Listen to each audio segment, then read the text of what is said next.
Hi, I'm Dr. Avanti Singh. In over 20 years of practicing both Western medicine and Eastern healing traditions, the most important thing that I've learned is that healing is a journey we take together. So on this podcast, I'll be demystifying Ayurveda and other integrated medicine, showing how these simple, ancient practices are the keys to unlocking a healthy modern life. We are all healing catalysts because healing starts within. It starts with you, and it starts right now. This is a Soulfire production. Episode number 48. Well, hello, everyone. Welcome back to the Healing Catalyst and to our first Ask Me Anything episode. Okay, but don't worry if you didn't get a question in on time for this episode. We'll be doing an Ask Me Anything episode every single month. So if you'd like to be on the show to ask me a question, please click the link in the show notes and you can leave me a voice message. And who knows, you might be on the next episode in May. And to all of you who submitted questions through voice messages on Instagram and through email, thank you so much. We got so many great questions, and although we can't get to all of them today, I promise I'll be answering all of your questions in future episodes. And one more quick announcement. We won't be releasing a new episode next week because I'll be away on a retreat with my sister, Anjali, in Mexico City. But don't worry, I'll be back on May 10th with a new episode for you. Okay, so let's get back to today's episode. Now, we wanted to make this more fun, more like I wanted to make this more fun. And also so I'm not just talking to myself, asking myself questions and then answering them. That's really kind of hard, actually. I enlisted the help of my dear friend, Tracy Glass. Tracy is a branding consultant focusing on the wellness space. As a founder and chief strategist at Conscious Brand Labs, she advises thought leaders and companies on their overall brand strategy, including content, social media, product innovation, and more. She's also a dear friend and an advisor to me, and she graciously agreed to be here for today's episode to ask me questions. So this is more of a conversation and more fun. Tracy and I get into a review of some basics of Ayurveda, the doshas, my perspective on dosha quizzes, and how to go from knowledge to action when it comes to health and wellness. We also discuss the important difference between popular cleanses and an Ayurvedic digestive reset and detoxification. So let's jump into this first Ask Me Anything episode. I hope that you love it. And if you find it helpful, please pass it along to someone who could benefit from this information. Tracy, thank you so much for doing this special episode, our first Ask Me Anything episode. And I'm so excited that you're here with me to help me ask the questions and just to be able to talk and have a conversation. So it's not just me answering questions into the ether. Yeah, thank you so much, Avanti. I'm so excited to be doing this. And I have so many questions for you as well. And we'll be bringing in lots of questions from our listeners. It's going to be really fun. I'm super excited. Okay, so let's just dive in. We're going to see how this goes with all the questions that we've been getting on SpeakPipe. We've been getting voice messages, and I've been getting messages on Instagram and a couple emails. So we have a lot to go through, and we actually are not going to be able to get to every question, but that's okay because we're going to be doing this every month. So we'll get to it next month then. Terrific. Okay, let's dive in. We're going to start with a question that we get all the time. And I'm sure you've answered this many times. What is Ayurveda?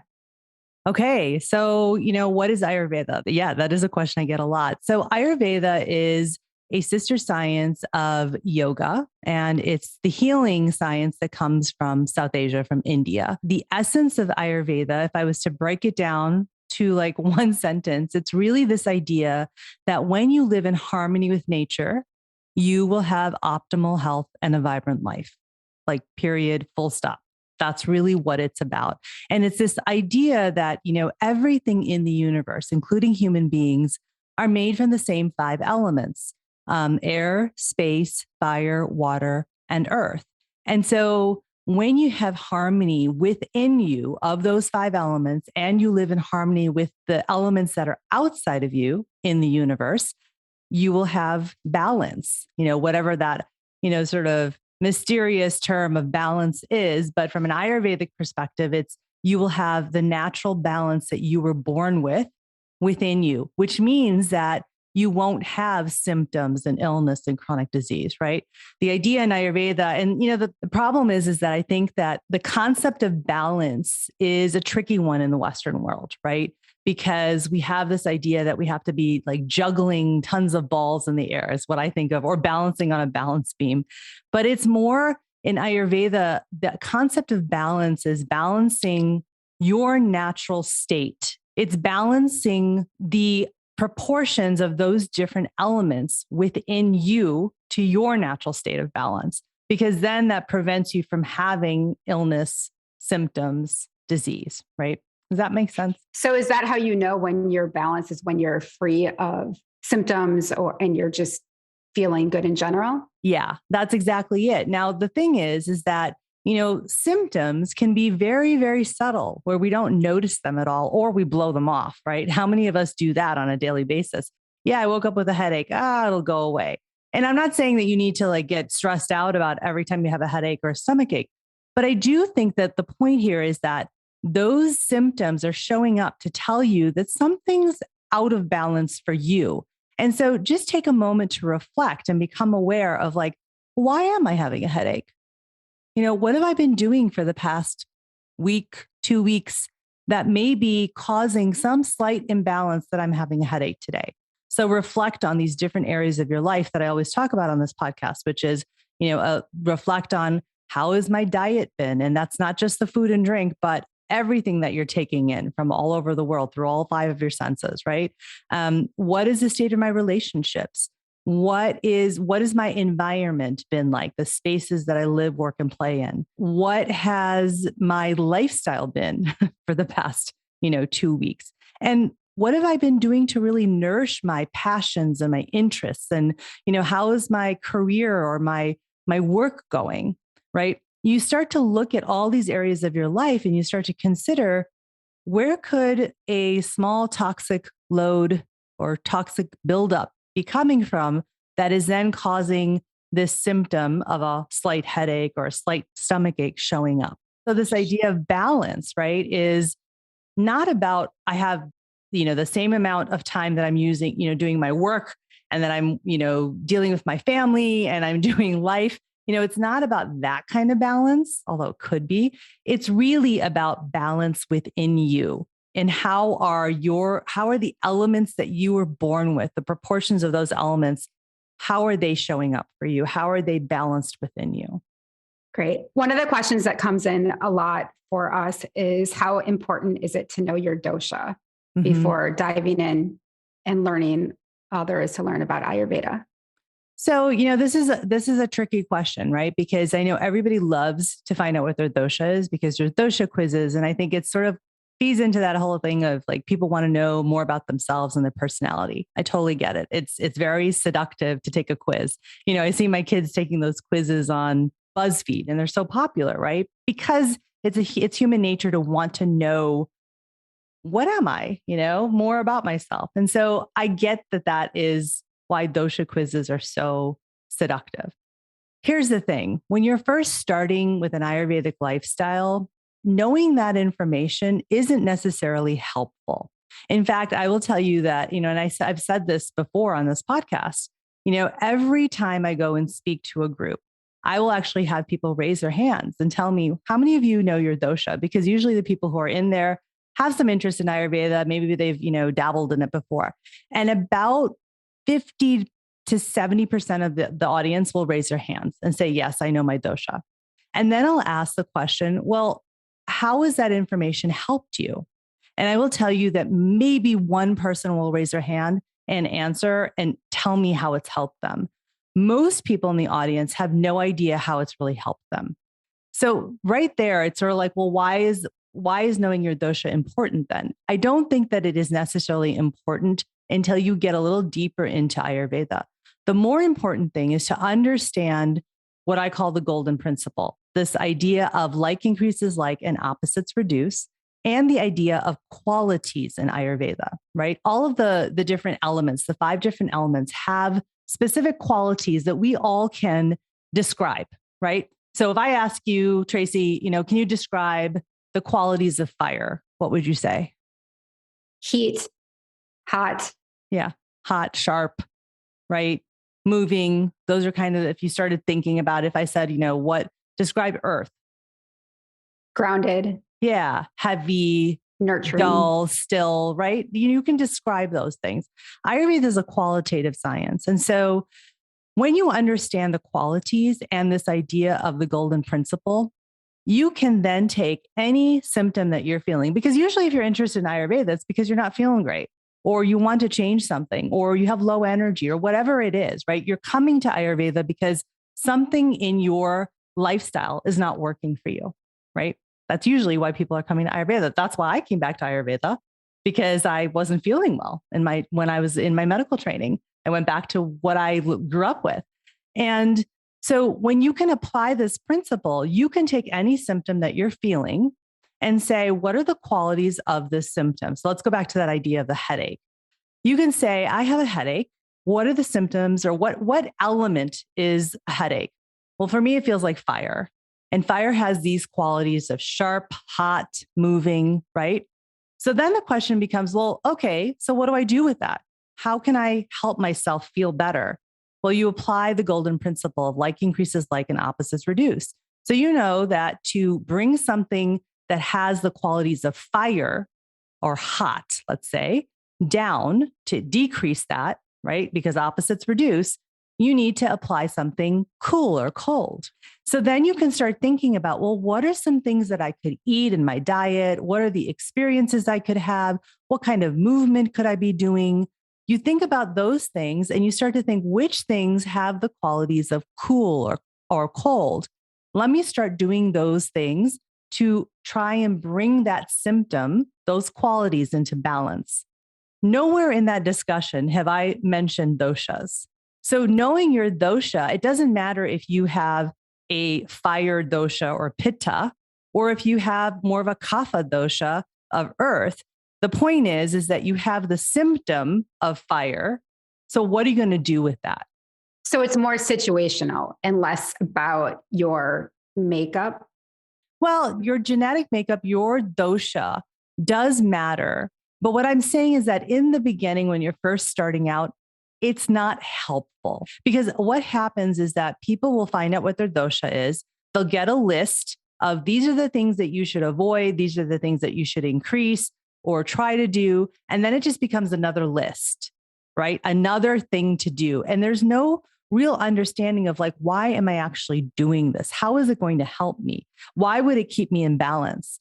Instead, I find that when people understand how to apply these principles and these ideas of qualities and how to counterbalance them, then when you learn what the dosha is that you have, when you learn your dosha after that, you can really, really use this knowledge effectively. Then understanding that, oh, I'm a pitta makes more sense in the context of how do I actually apply this principle? How do I apply this perspective of Ayurveda to my life? That makes perfect sense. Yeah. So it's not that I'm against dosha quizzes. I just don't think that they're helpful in the beginning. I think it becomes more confusing. And actually, I feel like for many people, it ends up preventing them from diving further into Ayurveda or really, really committing to an Ayurvedic lifestyle. Because again, it becomes a list of like, oh my gosh, I can't eat these foods. Oh, I have to eat those foods. Oh my gosh, I shouldn't be doing this. Oh, I should be doing that. Right? It becomes so like restrictive in a way, is how people perceive it, that they feel like unless I do it exactly the way this list is telling me to do things because of what my dosha is, I'm not going to be able to do this. The other thing with doshas is that many times when you do these quizzes, you actually don't get very accurate information, because the questions, the way that they're put up, is really trying to figure out how you've been historically through your whole life. If we're trying to figure out what your blueprint is, what you were born with, right? So many times people will answer some of these questions confusingly, in the sense of they'll mix up how they're answering. They might answer some of the questions about, body characteristics for historical, because they haven't really changed, right? And then they'll answer questions about sleep or behaviors or patterns more of what's been going on in the past few years, which that is not what you were born with, right? So the answers actually become confused. And so what you get as your dosha is not actually accurate. So your dosha should never change because it's what you're born with. Exactly. But your needs may change from time to time based on what's going on in your life. Exactly. And so there's the two different things, right? So there's your doshas that you were born with, which is your prakriti, your genetic blueprint. That does not change. It's your vikriti, or the imbalance or the symptoms that you are going through right now, that will change. And quite literally, that changes every minute. Like from the moment that you're born, you will never be in your full dosha, your prakriti that we were born with. You're going to keep going in and out, closer to your natural state, further away. Like that's just the way it is. Life is always changing, and so are we, right? So you're never going to be. The point of Ayurveda is how do you learn to course correct and come back as close to you as you can to your natural state, to your prakriti, or the doshas that you were born with, that balance. How can you continually be course correcting and coming back to that place, right? Because the further and further that you get away from your natural state of balance, the more symptoms, the more illness, the more chronic disease you'll have. When you were growing up, did your family talk about doshas? No, they didn't actually. This is what's so interesting is that, and I always say this, we just lived an Ayurvedic lifestyle. It was just part of the way we lived and did things. There was not this concept of like, what's your dosha? I mean, my parents didn't talk to me about it. They probably knew, but they didn't really ever talk about it or bring it up. It was just sort of my propensity to do certain things is probably showing up as the dosha that they may have known I was. But no, we didn't talk about it. So you really didn't dive into that until you went back and started studying it as an adult. Yeah, I didn't at all. I always say, I just thought that was the way we lived. That was just the way we did things. We changed things with the seasons. We ate certain foods at certain times of the year. And I didn't honestly ask a lot of questions. I was just like, okay, sounds good. My curiosity for that didn't happen till later. No, I find your story about how you came to Ayurveda as an adult in medical school so interesting. And for any listeners here that are new to your podcast, I would love for you to tell all of us how you came to Ayurveda. Yeah. So, I grew up with Ayurveda. Again, it was just the way we did things. And it wasn't until I was in my medical training and I started getting sick, in the sense of like, I just had so many symptoms. I had stomach aches, I had headaches, I gained a lot of weight, I had plantar fasciitis in both feet, I had chronic back pain. I had a lot of different symptoms that just never went away, and they were making me more and more tired. And then I started suffering from depression, anxiety, and I had a lot of roles and responsibilities. I was a medical student or a resident, and then I was also married. I had 2 children because I had my kids in medical school. I'm married to a South Asian man, so I had a lot of the pressures of South Asian family dynamics going on as well, of 2 sets of parents, So I had a lot to deal with. And so I used to think that all my symptoms were because of the stress of all that. And I'm sure that a lot was stress, for sure. That was definitely a big factor in all of this. But I think what happened for me is realizing that for the first 25 years of my life, I never had any medical issues. I never had any health issues. I never had any symptoms. I was really lucky. I was really pretty balanced. And I started to reflect on that a lot.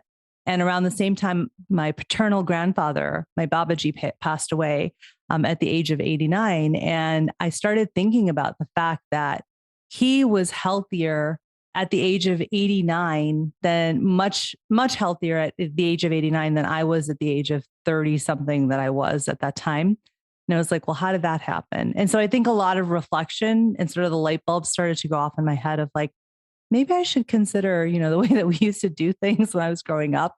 And I started to look into that, and I started to ask questions and talk to my mom and dad about it, and talk to my aunts and uncles. And the next thing I know, I was reading more and more about Ayurveda, which I was already interested in a lot of ancient healing systems anyway, when I was in my training. It's that story of when you are not well, when you are feeling sick, when you're feeling ill, that you start to go looking for answers. The same thing happened to me. So that's kind of in a nutshell. So interesting. Okay, I'm going to read some questions that came in from our listeners. Okay. This one's a two-part question. Came in from North Carolina, and it's about processing emotions. Okay. The first question: I've come to the realization that for most of my life, I have not really processed emotions, and they have gotten stuck in my body and shown up as pain, stress, headaches, you name it. But I don't really understand how to process the emotions as they are happening. So I would love some tips from you, Avanti, about processing emotions. And then I'll tell you her second question and we can go back. Okay. The second question is, do you have a resource, maybe a website that lists accredited Ayurveda specialists?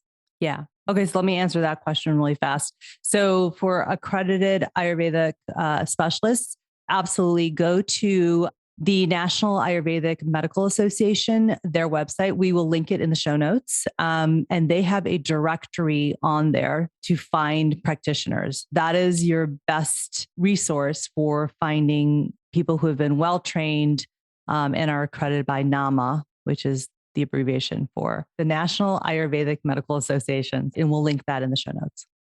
Okay. So the second question, or the first question, was about processing emotional toxins and how to do that constantly. So, there's no magic answer to this. I think the first step is always awareness, right?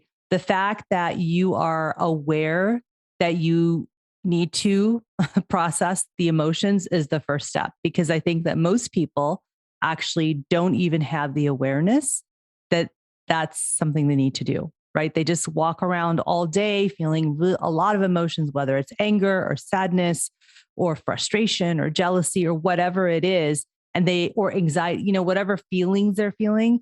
And they don't even realize that that could be causing a toxic load within them. They just think this is the way they are going to have to, just be, right?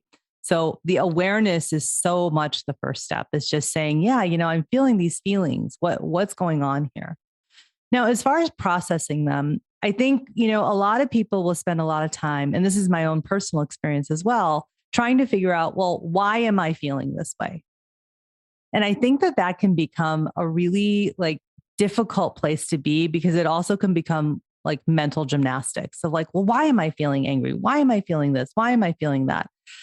I have found that it is much more effective to say to yourself, okay, I'm feeling these feelings. It doesn't matter where they're coming from. I am feeling them, right? In the moment. Now, again, we're talking about in the moment, right? I'm feeling these emotions, and just honoring the fact that you're feeling those emotions.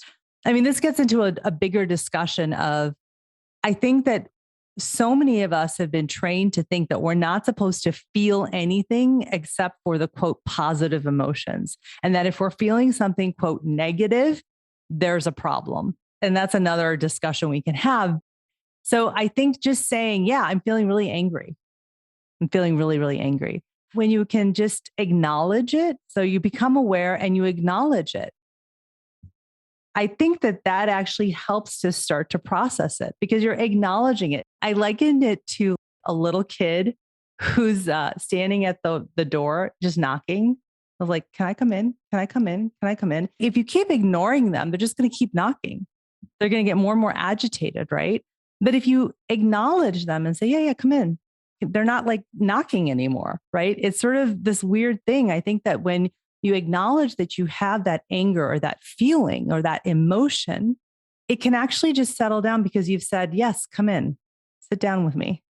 I think that's the second step. So becoming aware, acknowledging it, right? And then you just have to let it go through you. And again, this is not some magic answer I can give you of how you process them, but I think you allow it to go through you, but you find what are the ways what are the tools that you have to help you process things? So could you call a friend and talk about it? Could you call a family member? Could you go for a walk outside? to move that energy through, right? So I think that the third step that I'm saying is that how can you move that emotion through you so it doesn't stay stuck in you?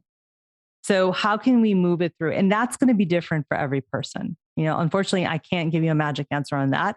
That's going to be different for every single person. So for some people, it's going in a room and like screaming and yelling into a pillow, and that helps them release that emotion. And there's no judgment on how people do this. For other people, it's going outside and getting some fresh air or going for a run or doing something physical. For others, it's really talking about it with somebody. That I think that just allowing that emotion to go through you is so important, because as this listener said in her question, she knows that she's having these symptoms from undigested or unprocessed emotions. And that's exactly it. When we don't process the emotions, when we don't allow them to move through us, they get stuck in us.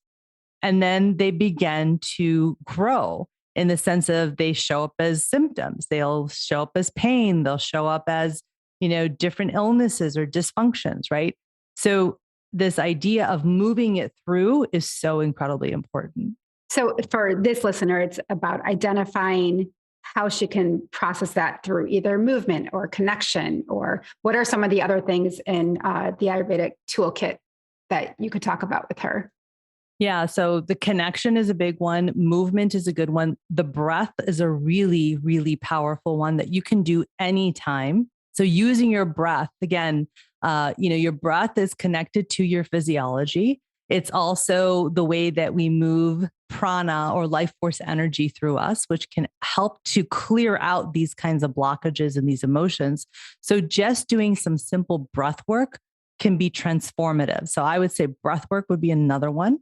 And then also, there's a lot of energetic practices that people can do. Now, that might be easier when you're starting out to go to a practitioner, having acupuncture or marma therapy. Those are all really great things that you can do. But I think breath work from an energetic standpoint, but also from a tool, that is a very powerful tool to use for processing emotions. What is marma therapy? Oh, so marma therapy, we just talked about that in the last episode with Indu Aurora. So make sure that you listen to that episode. We'll link it in the show notes.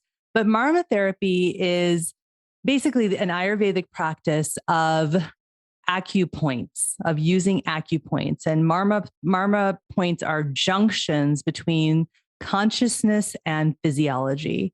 It's so incredibly interesting. And so you can learn to use marma points to help shift and balance your energetic body. We talk all about marma therapy in that episode. You guys should definitely listen to it. I learned so much. Great. Can't wait to hear it. So another question that we get quite often through social media in particular is, are cleanses and detoxes safe?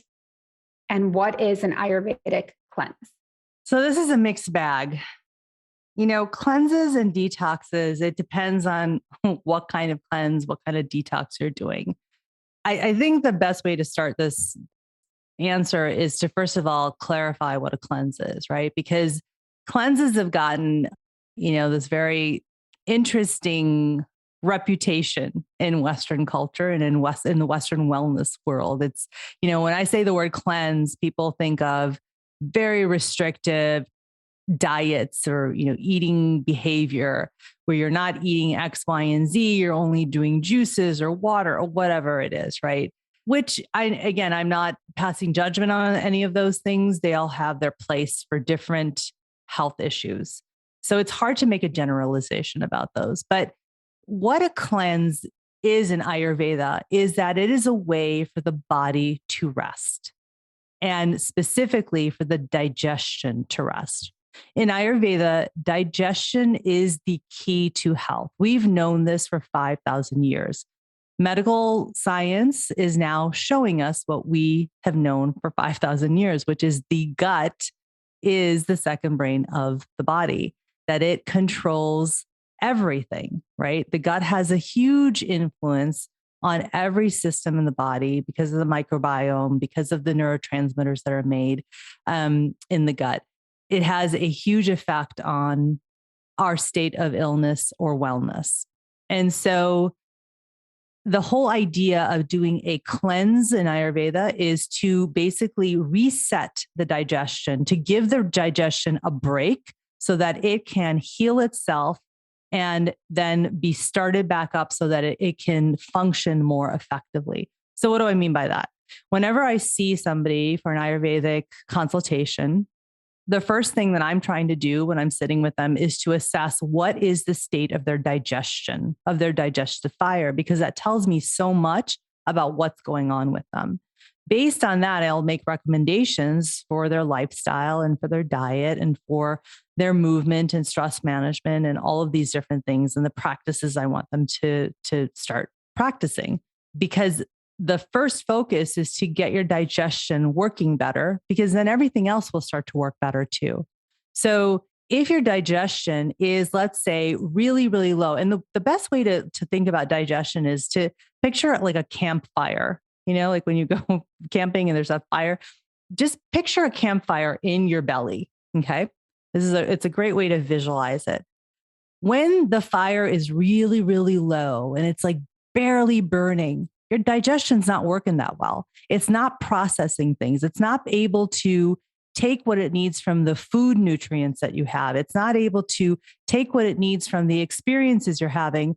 The bigger thing is that it's also not able to get rid of what it doesn't need, right? That's a big problem. That's actually true for any time the digestion's not working well. And so let's say the campfire is really, really low. We need to get it burning at a healthy level to be able to process everything that's coming in. And so that you don't have that toxic load buildup, right? So it goes back to toxins. It's the same thing with if your digestion is burning too high, like, a blazing campfire, that's not really helpful either. So, you need to actually bring it down and regulate it a little bit. And then in between that is that if it's going up and down, then it's so irregular that you're going to have all kinds of issues as well. So what we're aiming for is a digestion or digestive fire that kind of has that nice, even burn, like a campfire, like when you're singing songs around the campfire, and it's kind of like this healthy campfire that kind of keeps burning, and we keep putting, logs onto the fire. That's what we're trying to do when we do a cleanse. We're trying to just basically, let's put the fire out. Let's just give it a rest. So that's why you do a cleanse and you eat khichdi, or you eat what's called a mono diet, so that your body can just use the least amount of energy to process that. And it's really nutrient dense and it's easy on the body and the digestion.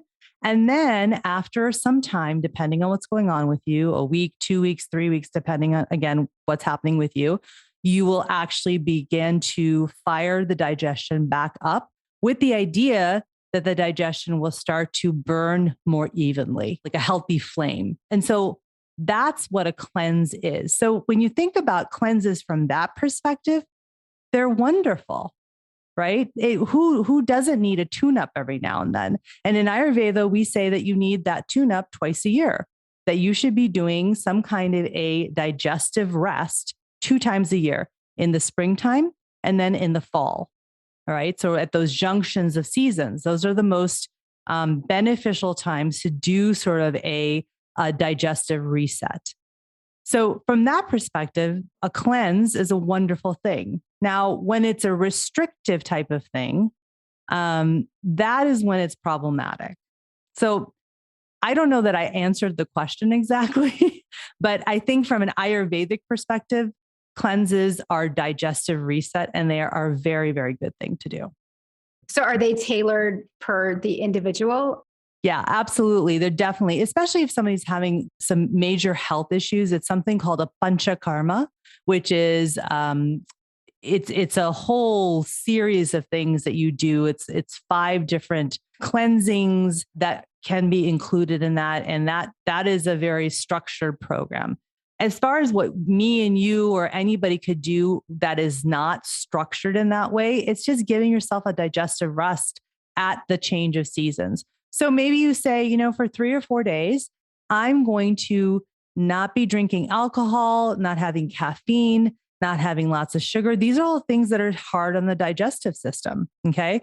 Even though they feel really good to us, they're very hard on our digestive system. So maybe you say, for the next 3 or 4 days, I'm going to just really ease up on the kinds of foods. I'm going to try and make it one thing that's already cooked on an external fire so my body doesn't have to work so hard.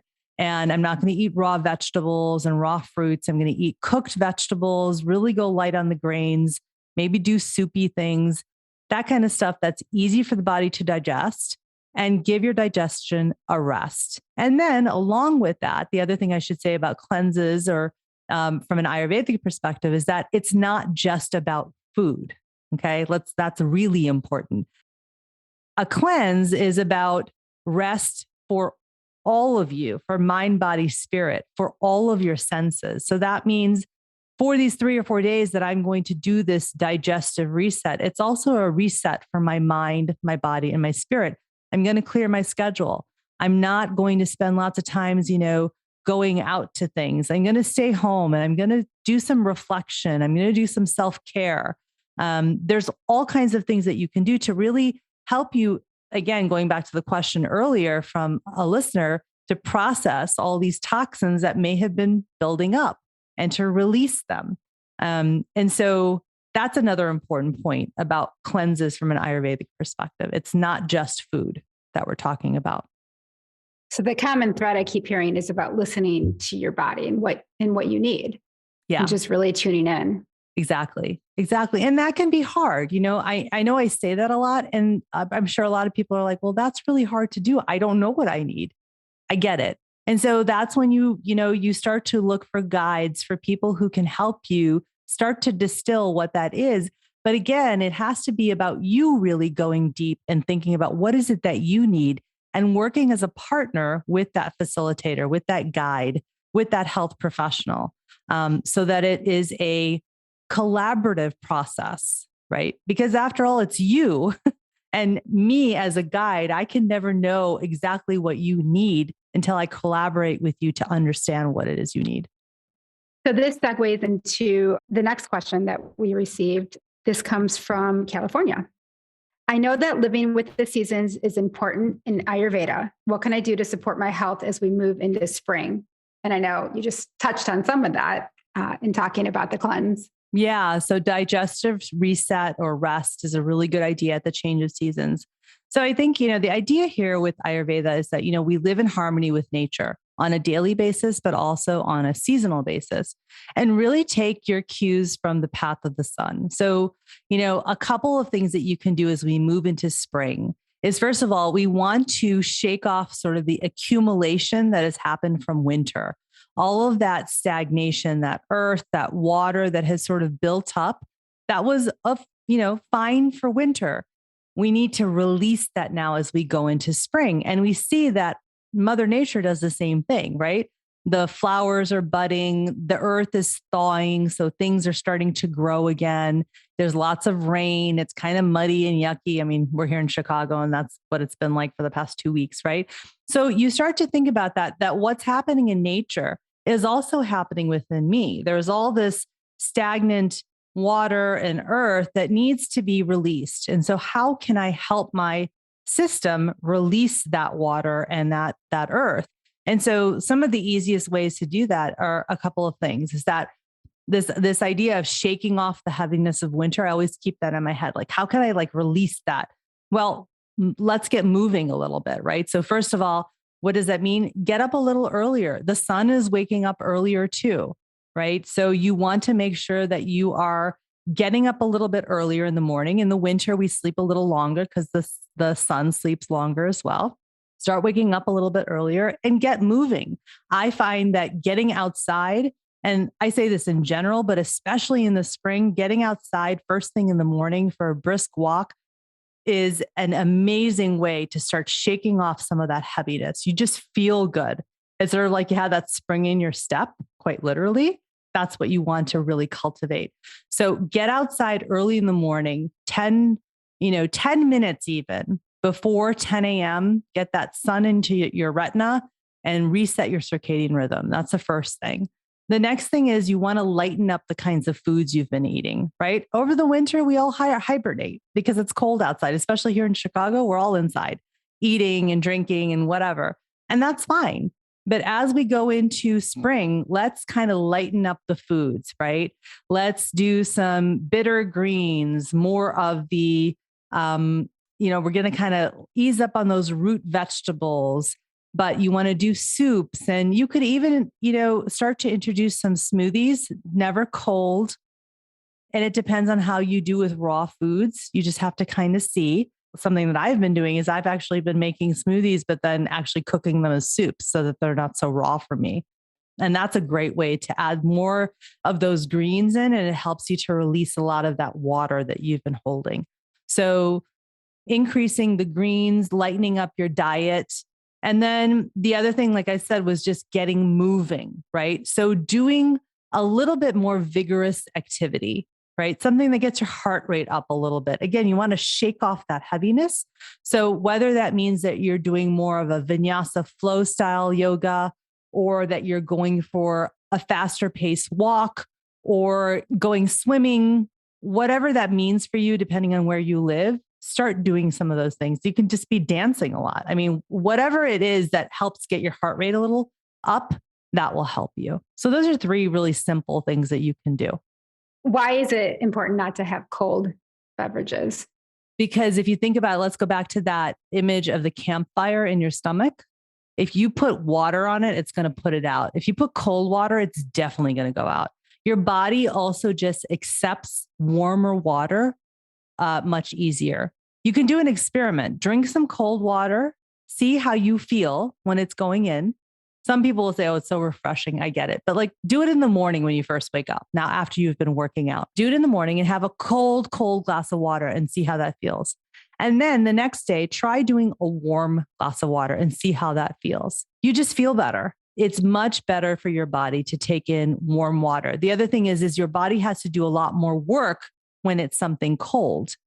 It has to do a lot of work to deal with that cold water to bring it down to a temperature that it can accept it. So just help your body out and do warm. And that's any time of the year. Yeah, that's any time of the year, for sure. Any time of the year. Great. Okay. This next question is from a listener about insomnia. I've been experiencing insomnia. I exercise and eat healthy. So I'm really not sure what to do next. Okay. Well, those are good things that they're eating healthy and exercising. Now, without knowing a lot about this person, I'm going to make some general recommendations. Whenever I talk to someone about sleep, I ask them what they're doing during the daytime. And here's why.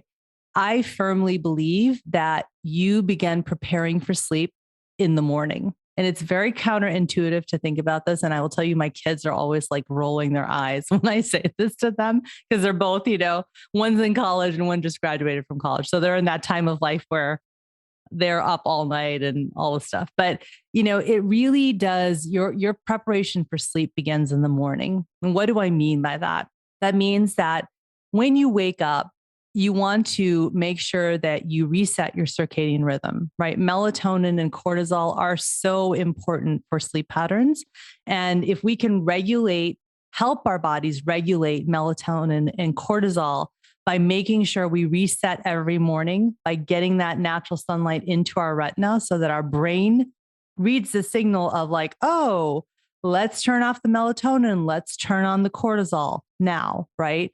That's important. So that's the first thing. The next thing is that, I think that a big part of the reason that many people suffer from insomnia is that their stress response is just in high gear 24/7. And they are having this stress response all the time. And so I think that starting to create these points of safety, these touch points throughout the day where your nervous system can say, oh, I'm safe, I'm okay, I can relax. It's almost like you have to retrain your system to be able to relax. It's almost like, none of us know how to relax anymore. So we're in high gear all the time. Of course, we're not going to be able to sleep.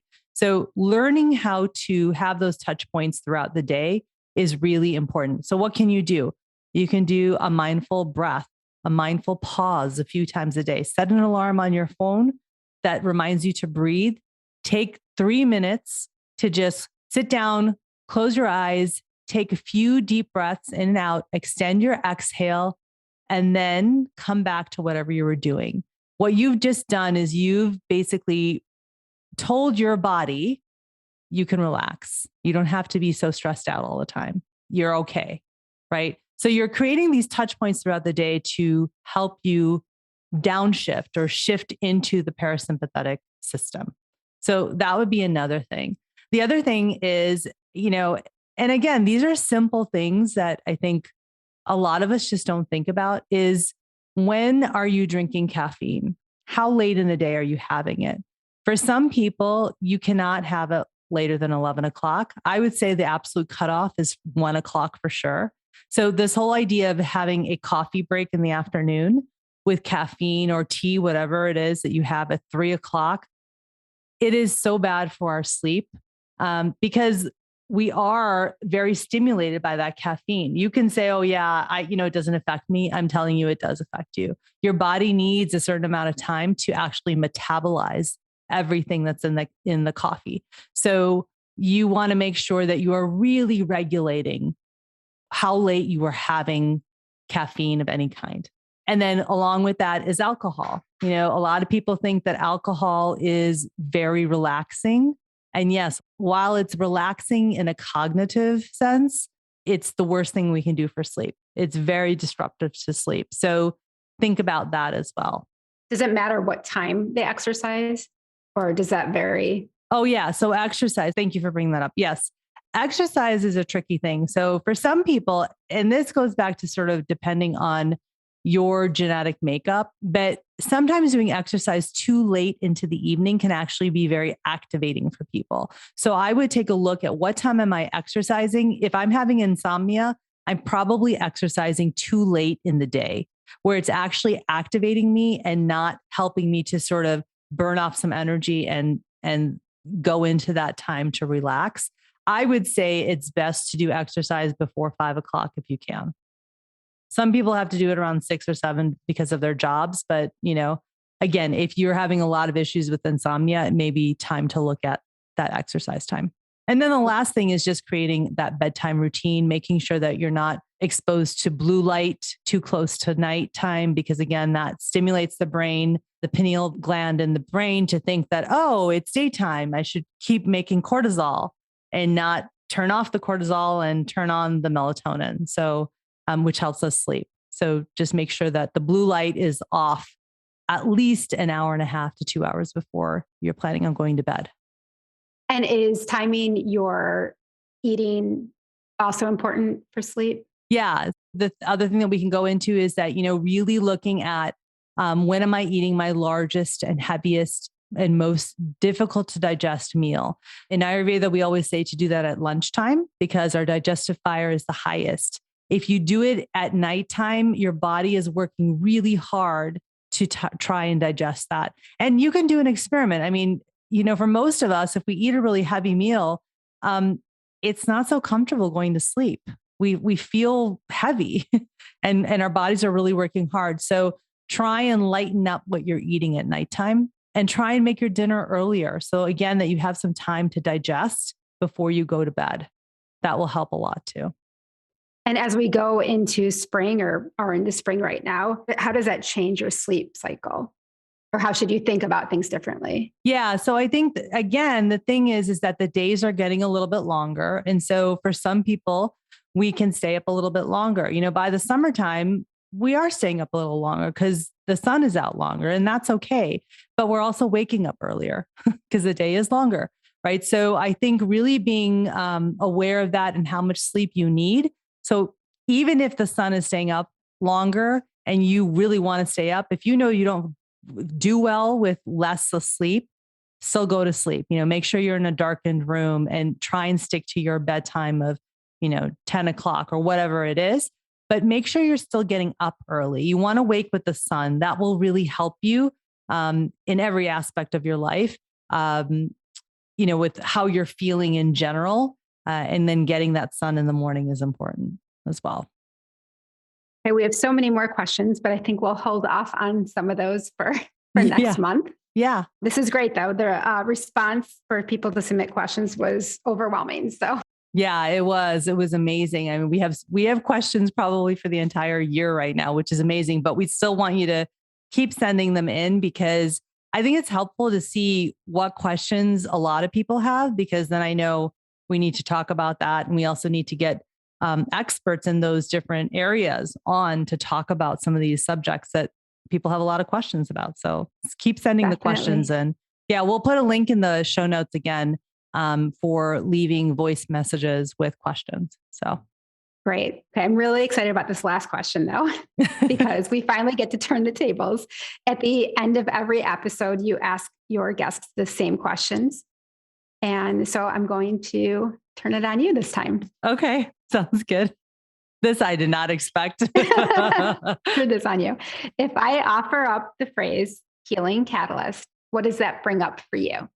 I think for me, the healing catalyst really brings up this idea of listening to the healer that's within you, of really, really starting to tune into what you know inside of you already.